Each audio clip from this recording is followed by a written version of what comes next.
Deuce close. Mastering Madden. If you're looking for a good blitz to add to your big nickel over G package, this is going to be the one. And if you're looking for something to expand on the video that I showed you a couple days ago on how to get really good pressure just from your front four, well, this is going to be that. And then plus, it allows us to get a little bit creative and we can add some nice coverage concepts behind it. Well, not real coverage concepts, but things we can do to really attack the meta and cover some of these crossing routes and really free up our user. So it's saying big nickel over G, and the play is weak side blitz 3. It can be weak side blitz 2 as well. Everything's the same, just a coverage shell behind it. I just prefer weak side blitz 3. From there, you're going to want to leave auto flip on. And so the reason for that is that when we come up against somebody that's running, 80 to 90% of the time, they're going to be running some trips formation.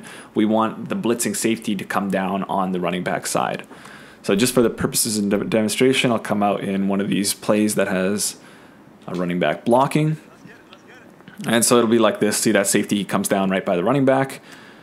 And that's really all you have to do, other than one thing you want to do with the defensive line. We'll get into that, but I wouldn't baseline, I wouldn't press, I wouldn't show blitz, because that safety is going to go right back up to where he normally is, and we don't really want that.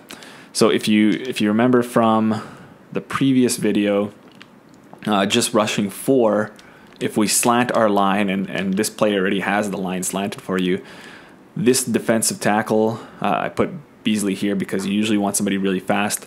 He's either going to loop around the strong side defensive end, and he's either going to loop around clean and get the sack, or he's going to shuffle a little bit with the guard and then come through, just because there are some issues with the block engagement, or your strong side defensive end is going to come on a nice speed rush around that tackle and get the sack himself. Sometimes things will get a little muddy, but I would say definitely 80-85% of the time they're going to come through. Now, when the blocked running back comes in, things start to get a little bit murky.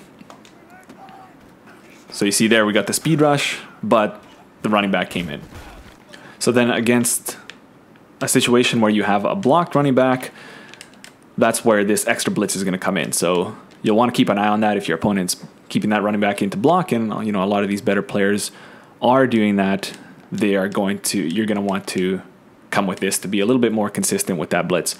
So I'll show you, even if they don't run it, if you don't block, sure, you'll have one less zone, but your blitz will come through even that much quicker. And the adjustment really only is, and you don't really even have to do it, but I find it works a little bit better, is just contain your ends and blitz your strong side end, so the guy away from the safety. And we'll just show you now against just 5 blockers. See how nicely it comes in.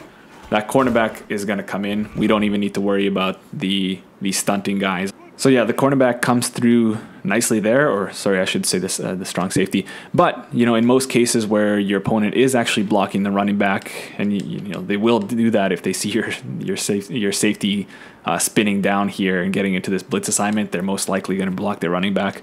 But things are still going to work out nicely for us. So again, we're just going to contain and re-blitz the strong side defensive end, and the running back is really going to be preoccupied with that blitzing safety or this defensive end who's in this contain assignment, which since there's a blitz outside of them, he sometimes gives the left tackle, left guard some issues here, and sometimes he'll disengage and come through cleanly inside, which he'll either come through clean for the sack or the running back will have to help out there, and things kind of get muddy over there, and things also get muddy over here. So there's a good chance things are going to work out nicely for you.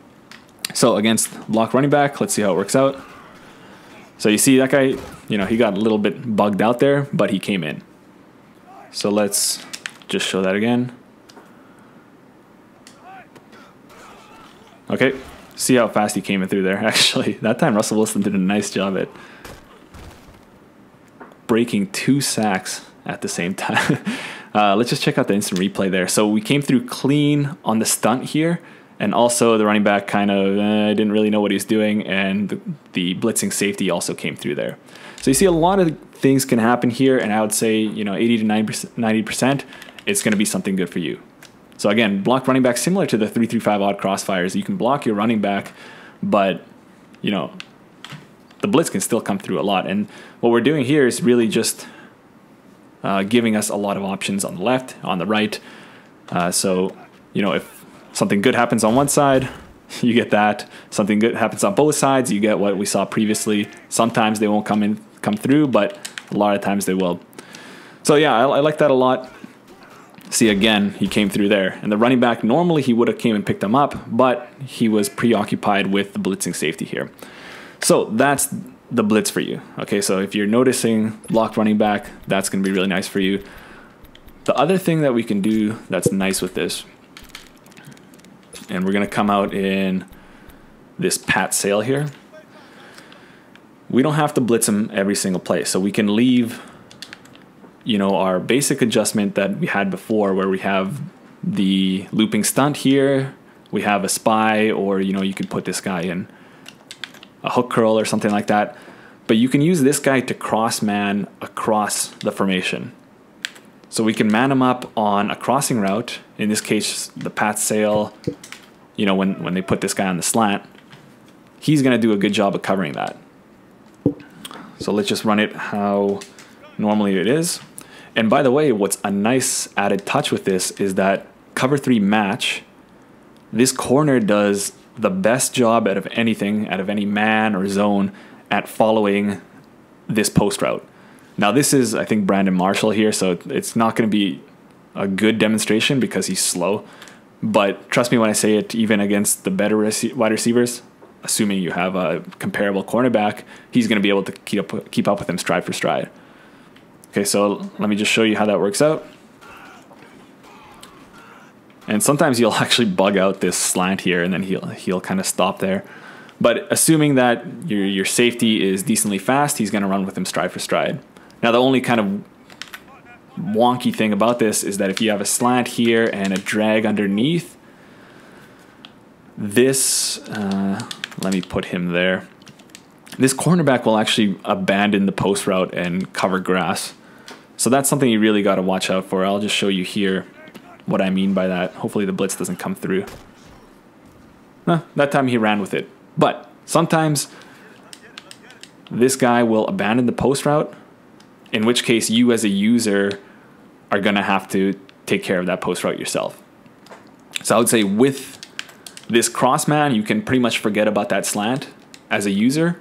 You can most times forget about the post from the other side because, as you saw the first time and actually the second time, the cornerback does a really good job at following him. But sometimes if he glitches out and abandons him, you're going to have to take over that. Otherwise, you're free to do, you know, whatever you want. I mean, there isn't too much you have to do. This flat isn't that amazing unless he's been put on a hitch or something like that. You don't really have to worry about this streak. But that's a pretty lockdown way of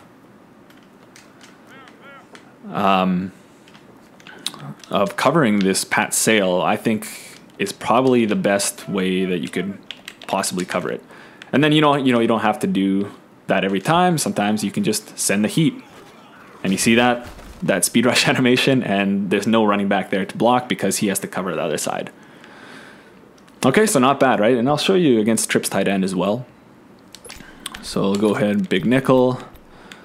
And I don't have auto flip here, so I have to do it manually. And go trips tight end. Although the only problem is my speed matchup might not be good against Baldwin here, I'm not sure. But see, you can cross man across the formation, which you couldn't normally do with a cornerback. The only weird thing is that this outside corner, this guy's got the deep middle, this guy's got this side. So if you want, you can manually move that guy around.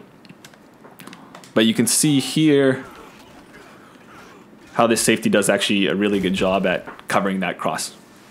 Okay, so that frees up your user to do other things. And also when your opponent sees this guy coming down and he sees that he's struggling when that happens, that really good blitz, he's going to add more guys into block. And then that's when you run the cross man, where he's covering the post, and then you just cover something else that's maybe not as dangerous. And so things are really starting to get locked down just with this one play alone. And this, you probably don't want to run this all the time. There's other really good things that you can run big nickel over G, but I like this a lot. And of course, you know, you can come out in the cover 2 version of it as well. The weak side blitz 2. The heat still going to come in nicely. We'll come in, I don't know, whatever we want here. The heat's still going to come in nicely, and we're still going to have the option to cross man across the formation. So we really have a lot of options there. The cover 2, it's nice to mix in, but I'll say that sometimes when the nickel and the safety rotate, because they have to rotate right away, sometimes this guy kind of gets stuck, or one of them kind of gets stuck, and you might be exposed, where the deep half will be down here, and he won't be able to catch up to the streak. So that's really why I don't run the weak side blitz 2 too often. But the weak side blitz 3 is really, really good. So definitely try that out. Let me know how it goes, and I'll see you in the next one.